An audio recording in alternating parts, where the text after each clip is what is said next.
د ملي دفاع وزارت د ستر درستیز د روغتیايي چارو قومندانۍ د هیواد د ازادۍ څلورمې کلیزې په ویاړ د وسلوال پوځ د طبي علومو پوهنځی د یو لړ ځانګړو مراسمو په ترڅ کې پرانیست.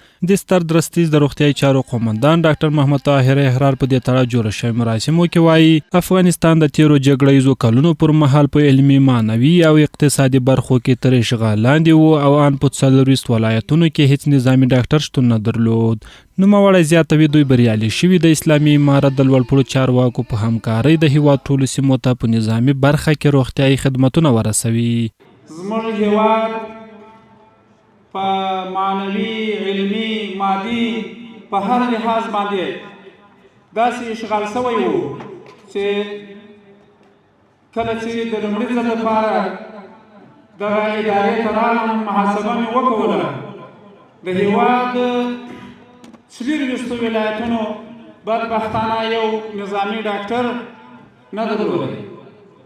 د صحي چارو د قومندان د ټینګ عزم د ښاغلي تورن جنرال ډاکټر صاحب احرار د نستر کېدونکو هلو ځلو د ملي دفاع وزارت د محترم وزیر صاحب په کلک ملاتړ د لوړو زده کړو د وزارت په همکارۍ او د اسلامي امارت د لوړپوړو چارواکو او د اعلیتدر امیرالمؤمنین په لوریانه دا تشه او دا مهم موضوع پوره کېږي. ورته مهال د وسلوال پوځ لوی درستیز قاري محمد فصیح الدین فطرت څرګندوي چې تیرو 4 کلونو راهیسې په هیواد کې بشپړ امنیت ټینګ شوی او اوس د خدمت لپاره ښه زمینه برابره شوې ده. نوموړی ګډون کوونکو زده کوونکو ته په اشارې سره وایي چې پرته له هڅو هیڅ پرمختګ امکان نه لري. بدون زحمت کشیدن هیچگاه عزت به دست نمیآید.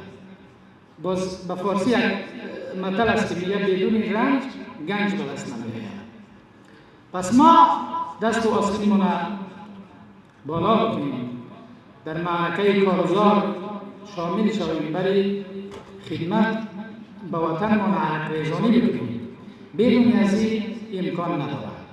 لدې سره سم د ملي دفاع وزارت سرمفتش مفتي لطیف الله حکیمي وایي تیرو 15 لسیزو جګړو د هیوادوالو روغتیا ته پراخ او جدي زیان رسولی دی.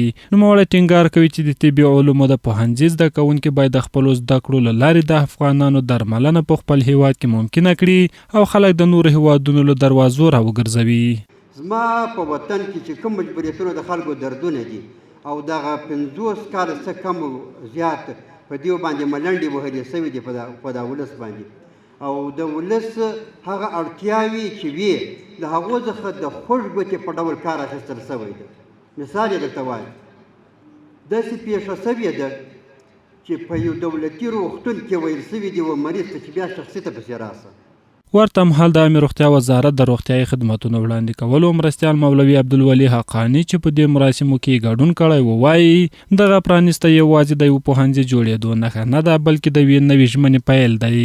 نوموړی زیاتوي دغه زده کوونکي به د هیواد د وسلوال پوځ د هر مجاهد د ژوند د بیا ژغورنې په برخه کې مهم خدمتونه ترسره کړي.